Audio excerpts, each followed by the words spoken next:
સંધાન all Gujarat integrated classroom સેટેલાઇટના માધ્યમથી જોડતી કડી એટલે સંધાન.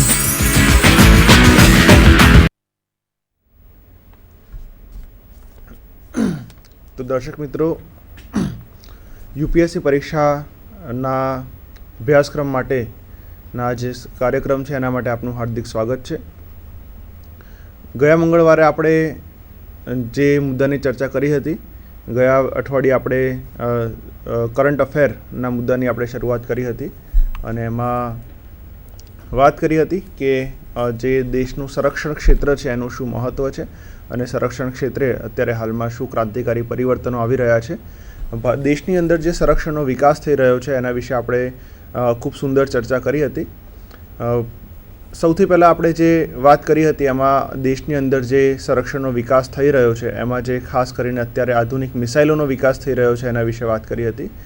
આજના જે આ સમયગાળો છે એમાં આપણે એ જ મુદ્દાને આપણે આગળ વધાવીશું. સમસામયિક ઘટનાઓનું જે પરીક્ષાની દૃષ્ટિકોણથી આપણે જોઈએ તો મહત્ત્વ છે એ ઘણું વધારે છે. આ ઉપરાંત અત્યારે યુપીએસસીનું જે નવું ફોર્મેટ આવેલું છે પરીક્ષાનું, એમાં જે મુખ્ય પરીક્ષામાં જનરલ સ્ટડીઝના પ્રશ્નપત્રો છે એમાં સાયન્સ એન્ડ ટેકનોલોજી દેશમાં જે એનો વિકાસ થઈ રહ્યો છે એના વિશે પણ પ્રશ્નો આવે છે. તો એ બધા સંદર્ભમાં આપણે આ જે મુદ્દો છે એને આગળ વધારીશું. મિસાઇલો વિશે આપણે ચર્ચા કરીએ એના પછી દેશની પાસે જે મહત્ત્વના અત્યાધુનિક લડાયક વિમાનો છે એના વિશે આપણે વાત કરીશું. તો દર્શક મિત્રો, દેશની અંદર જે સંરક્ષણ ક્ષેત્રે લડાયક વિમાનોની વાત આવે તો સૌથી પહેલાં અને સૌથી મોખરાનું દેશનું જે સારામાં સારું અત્યાધુનિક વિમાન છે એમાં આપણે સુખોઈ વિમાનને કેમ ભૂલી શકીએ. તો આપણે સૌથી પહેલાં જે વાત કરીશું એ સુખોઈ વિમાન વિશે વાત કરીશું. સ્લાઇડમાં તમે જોઈ શકો કે સુખોઈ વિમાન જે છે દેશનું નહીં પરંતુ સમગ્ર વિશ્વના જે ટોચના લડાયક વિમાનો છે એમાં એનો સમાવેશ થાય છે. એનો જે એરોડાયનેમિક શેપ છે, શસ્ત્ર વહનની ક્ષમતા છે, એ અન્ય લડાયક વિમાનો જોડે તમે બેજોડ ગણી શકો. વિશ્વના શ્રેષ્ઠ વિમાનમાંનું આ એક લડાયક વિમાન છે. વિમાનનું જે નિર્માણ છે એ રશિયાની જે કંપની છે રશિયાની સુખોઈ એરોસ્પેસ એના દ્વારા કરવામાં આવેલું છે. લડાયક વિમાનોની જે તકનીકો ઉપયોગ કરવામાં આવે છે એમાં ચોથી પેઢીનું લડાયક વિમાન ગણવામાં આવે છે અને ચોથી પેઢીનું લડાયક વિમાન એટલે અત્યારના સૌથી અત્યાધુનિક વિમાનોમાંનું એક આપણે ગણી શકીએ. આ જે વિમાન છે એની જે ઝડપ છે એ અત્યંત વધારે છે. મેક 2ની ઝડપથી એ ઉડી શકે છે. મેક 2ની ઝડપ એટલે દર્શક મિત્રો, જે લડાયક વિમાનો છે એની જે ઝડપ છે એ મેક નંબરમાં મપાય છે. મેક 1 એટલે ધ્વનિ જેટલી ઝડપ. હવાની અંદર જે ધ્વનિની ઝડપ હોય છે 330 મીટર પ્રતિ સેકન્ડ, તો મેક 1 એટલે ધ્વનિ જેટલી ઝડપ. અહીંયા મેક 2 એટલે ધ્વનિ કરતાં ડબલ ઝડપ. ક્યાંક મેક 3 આવે તો ધ્વનિ કરતાં 3 ગણી ઝડપ. તો આ જે લડાયક વિમાન છે એ સુપરસોનિક જ નહીં પરંતુ ધ્વનિ કરતાં ડબલ ઝડપથી ઉડી શકે છે. અને ભારત પાસે અત્યારે જે ભારતના ભાથામાં જે હથિયારો છે એમાંનું સૌથી અત્યાધુનિક હથિયાર આપણે આને ગણી શકાય છે. ભારત સરકાર પાસે વાયુસેના અંતર્ગત અત્યારે હાલમાં 137 જેટલા જે વિમાનો છે એને સામેલ કરવામાં આવેલા છે. અને આ જે વિમાનો છે એને દેશના જે અત્યંત રણનૈતિક ક્ષેત્રો છે એની સુરક્ષા માટે અત્યારે હાલમાં એને તૈનાત કરવામાં આવેલા છે. જેમ કે તમે જુઓ કે આગ્રાનો તાજમહેલ છે, બોમ્બે હાઈનું તેલ ક્ષેત્ર છે, એવા દેશના જે સૌથી મહત્ત્વના અને ચાવીરૂપ જે સ્થાનો છે તો એની રક્ષા માટે આ જે સુખોઈ વિમાનો છે એને આપણે ઉપયોગ કરીએ છીએ. તો સુખોઈ વિમાનો દેશના સૌથી અત્યાધુનિક, સૌથી વધારે પાવરફુલ વિમાનો અને યુદ્ધ વિમાનોમાં જે આપણા પડોશી દેશો છે, પાકિસ્તાન છે, ચીન છે, એમની પાસેના જે લડાયક વિમાનો છે એના કરતાં ઘણા જ સુપિરિયર છે. એરોડાયનેમિક એનો શેપ છે. હવાની અંદર એમાં બળતણ ભરી શકાય એવી ક્ષમતા છે જેને આપણે ટેકનિકલી મિડ એર રિફ્યુઅલિંગ કહી શકીએ છીએ કે હવામાં ટેન્કર વિમાનથી તમે એમાં બળતણ ભરી શકો. રડારમાં ઝડપથી ન પકડાય એ રીતની એની સંરચના છે. ઓછા વજન અને એ પ્રકારના એમાં રડારની ફૂટપ્રિન્ટ ઓછી છે એવું તમે કહી શકો. એ પ્રકારના મટીરિયલનો ઉપયોગ કરી કાર્બન કોમ્પોઝિટ મટીરિયલના આધારે બનાવવામાં આવ્યું છે જેથી ઝડપથી રડારમાં દુશ્મન દેશ એના પકડી શકતા નથી. આપણે એ પણ જોઈએ કે આ જે વિમાન છે એનું જે કાર્ય છે એ કેવી રીતનું છે.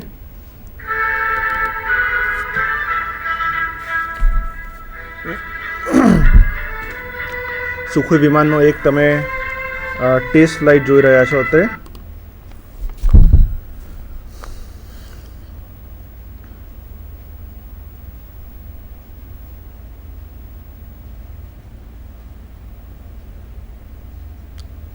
રશિયન બનાવટનું સુખોઈ વિમાન. આ વિમાન જે છે અણુશસ્ત્રો અને પરંપરાગત શસ્ત્રોનું વહન કરી શકે છે. અનેક પ્રકારના મિસાઇલ બોમ્બર્સ તરીકે આપણે એનો ઉપયોગ કરી શકીએ છીએ.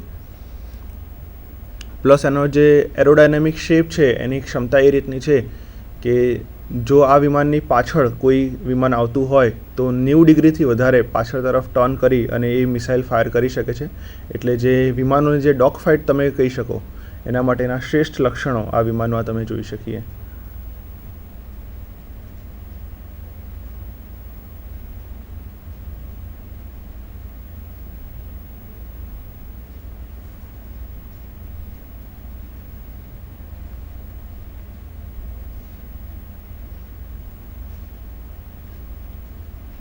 દેશનું સૌથી ઝડપી વિમાન છે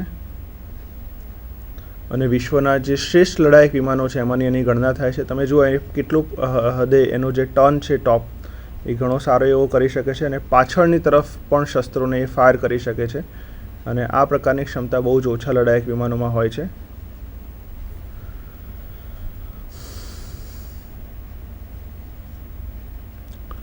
ખૂબ લાંબા અંતર સુધી ઉડાન ભરી શકે અને હવામાં ફરી વખત આપણે બળતણ ભરી શકાય. મિડ એર રિફ્યુલિંગ પણ કરી શકાય.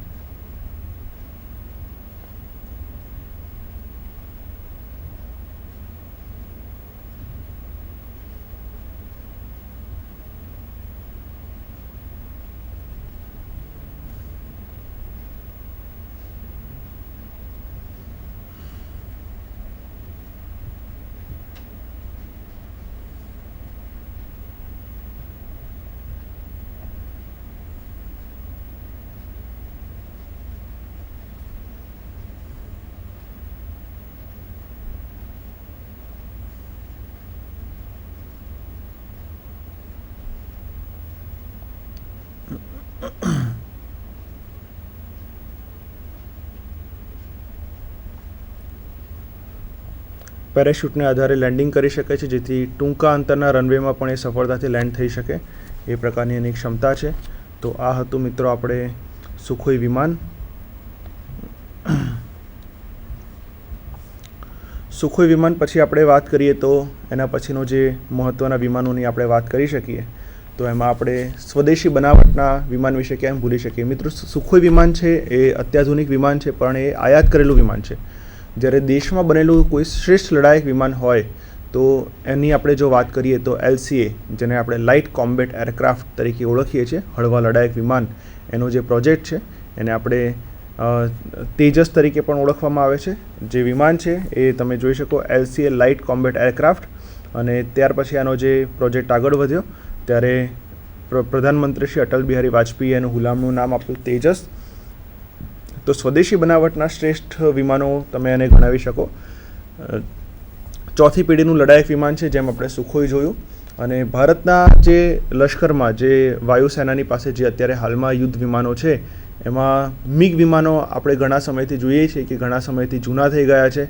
અનેક વખત અલગ અલગ એક્સિડન્ટ થાય છે. અનેક વખત મિગ વિમાનો છે એ ક્રેશ થતા હોય છે જેથી માધ્યમો એને ઘણી વખત ફ્લાઇંગ કોફિન્સ તરીકે ઓળખાય છે. તો આ વિમાનોને રિપ્લેસ કરવા માટે સ્વદેશી બનાવટના જો વિમાન બનાવવા હોય તો એના માટેનો પ્રોજેક્ટ ઘણા સમયથી હાથ ધરવામાં આવ્યો છે અને એ અંતર્ગત આ હળવા લડાયક વિમાન લાઇટ કોમ્બેટ એરક્રાફ્ટ તૈયાર કરવામાં આવેલું છે. આ વિમાન પણ તમે જુઓ તો સુપરસોનિક ઝડપે ગતિ કરી શકે છે અને હળવું લડાયક વિમાન છે એટલે ઓછા વજનનું છે એટલે ખૂબ જ નાના રનવે હોય એટલે કે જ્યાં આગળ કદાચ યુદ્ધ સમયે રનવે તૂટી ગયા હોય અને નાનકડી એર સ્ટ્રીપ હોય તો એની ઉપરથી પણ ટેક ઓફ કરી શકે એ રીતની એનામાં ક્ષમતા છે. લાંબા અંતર સુધી ઉડાન ભરી શકે છે અને હવાની અંદર એમાં બળતણ ભરી શકાય ટેન્કર વિમાન જોડે કનેક્ટ કરીને એ પ્રકારની મિડ એર રિફ્યુલિંગની ક્ષમતા એની અંદર છે. અને દર્શક મિત્રો તમને જાણીને આનંદ થશે કે અલગ અલગ પ્રકારના શસ્ત્રો જેમ કે બોમ્બ છે, મિસાઇલ છે, એવા અલગ અલગ પ્રકારના 4000 કિલોગ્રામ જેટલી વજનના શસ્ત્રો છે એ એમાં સમાવવામાં આવ્યા છે. એટલે એ પ્રકારે જે તેજસ વિમાન છે એ અત્યારે હાલમાં ભારતનું શ્રેષ્ઠ વિમાન તમે ગણી શકો. આ વિમાન છે એના અલગ અલગ પ્રકારે ટ્રાયલ કરવામાં આવ્યા છે અને ટ્રાયલમાં એને ઘણી સારી એવી સફળતા મળી છે. પણ આ જે વિમાન છે એના માટે એક ખાસ એન્જિન સ્વદેશી બનાવટનું જે બનાવવાનો પ્રોજેક્ટ છે એને હજી ધારી સફળતા મળી નથી. સ્વદેશી બનાવટનું જે એન્જિન છે કાવેરી નામે ઓળખવામાં આવતું એન્જિન આ વિમાનની અંદર ફિટ કરવાની યોજના હતી, પરંતુ કાવેરી એન્જિનનો જે પ્રોજેક્ટ છે એને ધારી સફળતા હજી સુધી મળી નથી, જેને કારણે અત્યારે તાજેતરમાં જનરલ ઇલેક્ટ્રિક કંપની અમેરિકાની જે છે એની પાસેથી આયાતી એન્જિન ઉપયોગ કરી અને આ જે વિમાન છે એને અત્યારે આકાર આપવામાં આવ્યો છે અને સ્વદેશી કાવેરી એન્જિનનો જે પ્રોજેક્ટ છે એ પણ સાથે સમાંતર રીતે ચાલુ છે, જે ટૂંક સમયમાં તૈયાર થઈ જશે. આપણને જાણીને આનંદ થશે કે આ વિમાનની જે બનાવવાની પ્રક્રિયા છે એ લગભગ પૂર્ણ થઈ ગઈ છે અને અત્યારે હાલમાં વાયુસેનાની અંદર એને સામેલ કરવામાં આવ્યા છે, પણ એને હજી એમ કહેવાય કે જેને કહેવાય શરૂઆતના તબક્કામાં સામેલ કરવામાં આવ્યા છે. વાયુસેના આ જે વિમાન છે એને ચકાસી રહી છે, એટલે ઇનિશિયલ ઓપરેશનલ ક્લિયરન્સ IOC નામનું પ્રમાણપત્ર એને આપવામાં આવ્યું છે અને એના હેઠળ 2 વર્ષ સુધી વાયુસેનામાં એ કામ કરે. 2 વર્ષના અંતર્ગત વાયુસેના જે વિમાન છે એમાં પ્રમાણમાં સુધારા સૂચવે અને એ પ્રમાણે 2 વર્ષને અંતે જો એની કામગીરી સંતોષકારક લાગે તો એને ફાઇનલ ઓપરેશનલ ક્લિયરન્સ FOC આપી શકાય, જેના અંતર્ગત કોઈપણ સમય યુદ્ધ હોય, કોઈપણ સમયે કોઈ જગ્યાએ લડતની જરૂર પડે તો આ વિમાનને ઉપયોગ કરી શકાય. એટલે અત્યારે હાલમાં આને પ્રત્યક્ષ રીતે યુદ્ધમાં ઉપયોગ કરવા નહીં, પરંતુ એ માટે તૈયાર કરવા માટે વાયુસેનામાં સામેલ કરાયા છે તાત્કાલિક ધોરણે અને ટૂંક સમયની અંદર આ વિમાન જે છે એને વાયુસેનાના શસ્ત્ર તરીકે સમાવવામાં આવશે.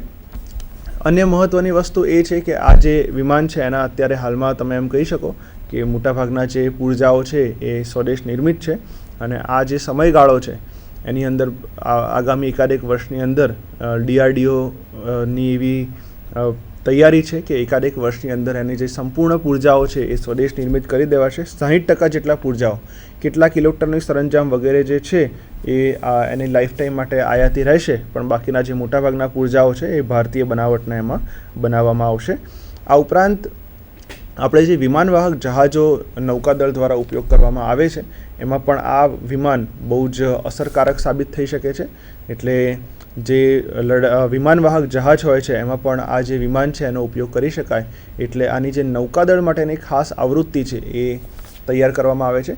ભારત પાસે જે વિમાનવાહક જહાજો છે, ખાસ કરીને અત્યારે વિરાટ છે અને ટૂંક સમયમાં આપણે INS વિક્રમાદિત્ય છે એને આયાત કરી રહ્યા છીએ, તો INS વિક્રમાદિત્યની ઉપર આ પ્રકારના જે વિમાન છે એને રાખવામાં આવશે કે જે સમુદ્રની વચ્ચે જે વિમાનવાહક જહાજ છે એના રનવે ઉપરથી શોર્ટ ડિસ્ટન્સમાં ટેક ઓફ કરી શકે અને લેન્ડિંગ કરી શકે, પ્લસ જે એની અંદર નૌકાદળ માટે જરૂરી હોય એ પ્રકારના કેટલાક સરંજામ અને સાધનો, કેટલાક ઇન્સ્ટ્રુમેન્ટ્સ એમાં મૂકવામાં આવશે.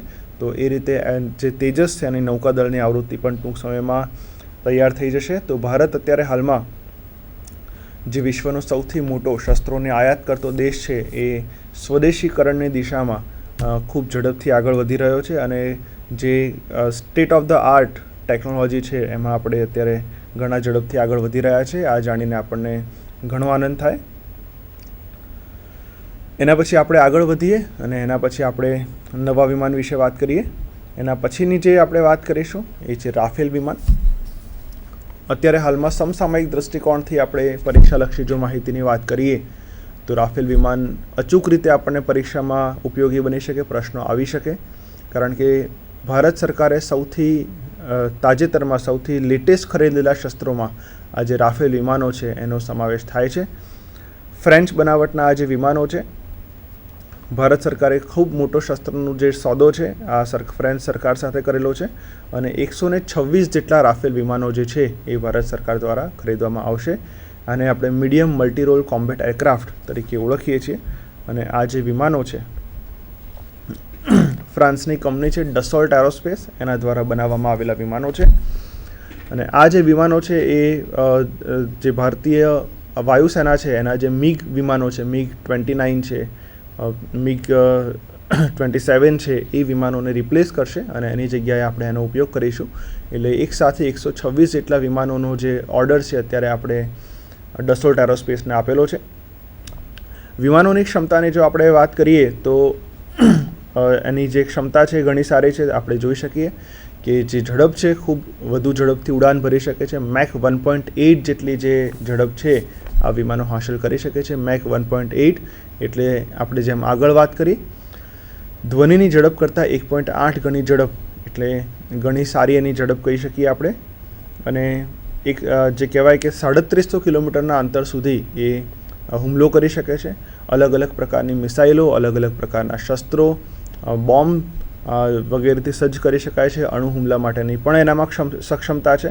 અને મિત્રો 3700 કિલોમીટરથી વધુ અંતરે જો કોઈ ટાર્ગેટ આવેલું હોય અને એની ઉપર હુમલો કરવો હોય તો એ ક્ષમતા પણ તેનામાં છે. અને આ માટે આ જે વિમાન છે એ મિડ એર રિફ્યુઅલિંગ, હવામાં બળતણ ભરવાની જે ક્ષમતા છે એ ધરાવે છે, કે જેને કારણે ટેન્કર વિમાનનો ઉપયોગ કરીએ અને એનામાં જો બળતણ ભરીએ તો એથી પણ વધારે અંતર સુધી એ ગતિ કરી શકે છે. તો આપણે આ જે વિમાન છે એની કાર્યપદ્ધતિ વિશે પણ થોડીક વાત કરીશું.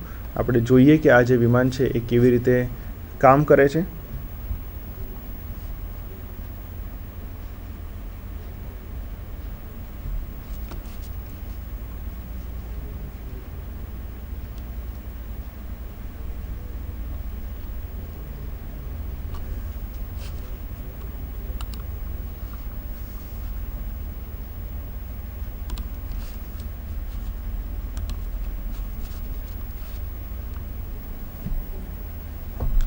તો મિત્રો આ છે રાફેલ વિમાન.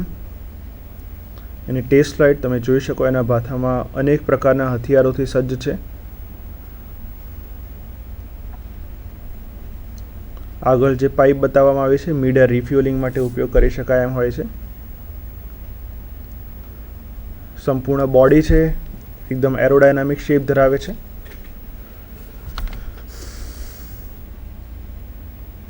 તાજેતરમાં જે લિબિયામાં યુદ્ધ થયું એમાં વિમાનોનો ઉપયોગ કરવામાં આવ્યો છે અને ફ્રાન્સના વિમાનોને ઘણી સારી સફળતા મળી છે, જેનાથી પ્રોત્સાહિત થઈ અને ભારતે આ વિમાનો ખરીદવા માટે નિર્ણય કર્યો છે.